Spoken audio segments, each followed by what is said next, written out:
वक्रतुंड महाकाय सूर्यकोटि समप्रभा निर्विघ्नं कुरु मे देव सर्वकार्येषु सर्वदा। 1432 বঙ্গাব্দে সকল দর্শকদেরকে জানাই শুভেচ্ছা, অভিনন্দন। সকলের জীবন ভালো কাটুক, সকলের দুঃখ সমস্যা দূরে গিয়ে সুখ এবং সমৃদ্ধি সকলের জীবনে আসুক, এই প্রার্থনা বক্রতুণ্ড দেবতা অর্থাৎ মহাগণেশের কাছে চরণে প্রার্থনা জানিয়ে আজ আমার ভিডিওটা আরম্ভ করছি। নমস্কার, আমি জ্যোতিষী নন্দী। আমার ইউটিউব চ্যানেলে আপনাদের সবাইকে স্বাগত জানাই। 2025-এর এই মধ্যে বাংলা নববর্ষটা স্টার্ট করছে 1432 বঙ্গাব্দ। এই 1432 বঙ্গাব্দটা কিন্তু রাজা হচ্ছে বৃহস্পতি এবং মন্ত্রী হচ্ছে রবি বা আদিত্য। অতএব যে বছর দেখা গেছে বৃহস্পতি রাজা হয়েছে, সে বছর তুলনামূলক ঝড় বৃষ্টির প্রভাব কিন্তু অন্য বছর থেকে বেশি হয়েছে। শস্যপূর্ণ বসুন্ধরা হয়, জ্ঞান এবং অর্থের দিকে সমৃদ্ধি লাভ হয়, সুখ এবং সম্পদা কিন্তু গৃহে আসে।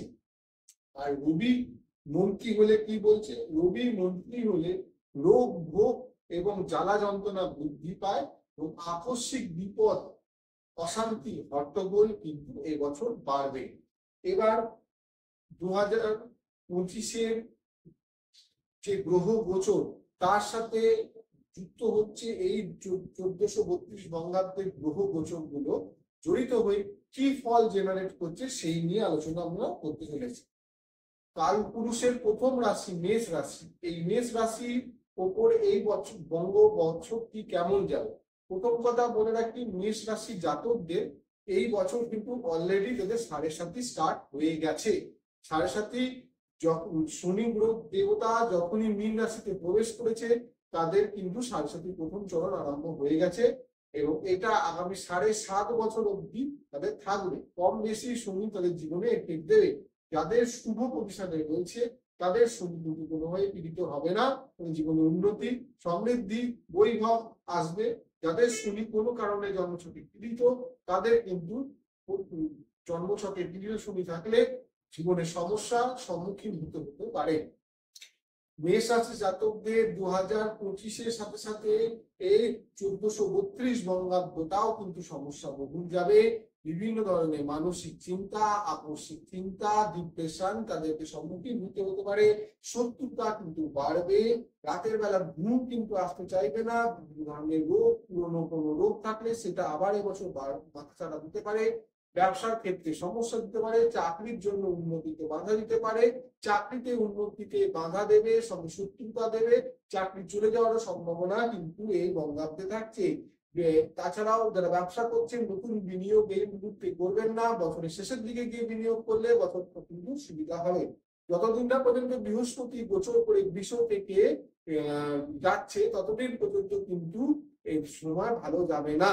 অতএব মোটামুটি আগস্ট মাসের 15ই আগস্টের পর থেকে এই রাশি জাতকদের কিন্তু ধীরে ধীরে উন্নতি হবে।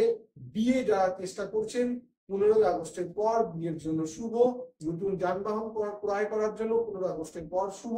যে কোনো শুভ কাজের জন্য কিন্তু শুভ হতে হবে 15 আগস্টের পর, অর্থাৎ বছরের শেষ অব্দটা কিন্তু তাদের জন্য ভালো হয়। তাছাড়া বলে রাখি, যারা রোগ জ্বালা যন্ত্রণা নিয়ে ভুগছেন তারা কিন্তু খুব সচেতন ভাবে থাকুন। মেডিকেল চিকিৎসা গ্রহণ করুন। সময় থাকতে থাকতে বাড়ির বাবা মা গুরুজনকে নিয়ে কিন্তু আর্থিক ক্ষতি বা শারীরিক ক্ষতি হতে পারে, তারা কিন্তু সচেতন থাকবেন। কি করবে? 1432 বঙ্গাব্দটাতে ভালো থাকার জন্য আপনারা কি করবেন? মেষ রাশি জাতকরা প্রচন্ড পরিমাণে শনি এবং বৃহস্পতির উপায় করুন। তার সঙ্গে মঙ্গলের বীজ মন্ত্র জপ করুন।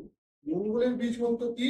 ওম হ্রিং পূর্বেরায় স্বাহা এই মন্ত্র যদি পাঠ করে, বা ওম হুম শ্রীং মঙ্গলায় মন্ত্রে পাঠ করতে পারে। ডেইলি 28 বার করে জপ করা, পয়লা বৈশাখের দিন মঙ্গলের দান করা, বা মঙ্গলবার দিনকে মঙ্গলের দান করা, যে কোনো শুভ তিথিতে মঙ্গলের দান করা তাদের জীবনে উন্নতি কারক হবে।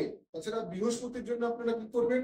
বৃহস্পতির জন্য আপনারা ওম হ্রিং ক্লিং হুম বৃহস্পতয়ে স্বাহা এই মন্ত্রটি জপ করতে পারে।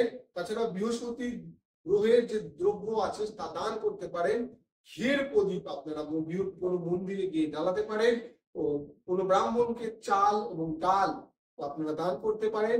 তার সাথে মঙ্গলের প্রীতি কামনার্থে কোনো বহমান নদীতে কোনো গুড় ভাসান দিন, বা মধু, নতুন মধু ছোট একটা বোতল কিনে এনে বা ছোট শিশিতে মধু টাইট করে আটকে তা মাটিতে, কাদা মাটিতে পুতুন বা বহমান নদীতে ভাসিয়ে দিন। এইগুলো করলে মঙ্গল এবং বৃহস্পতির উপায় হবে, এবং মঙ্গল বৃহস্পতি উপায় হলে আপনাদের জীবন এই বছরটা আপনাদের ভালো যাবে। এই বলে আজকে আমার ভিডিও শেষ করছি।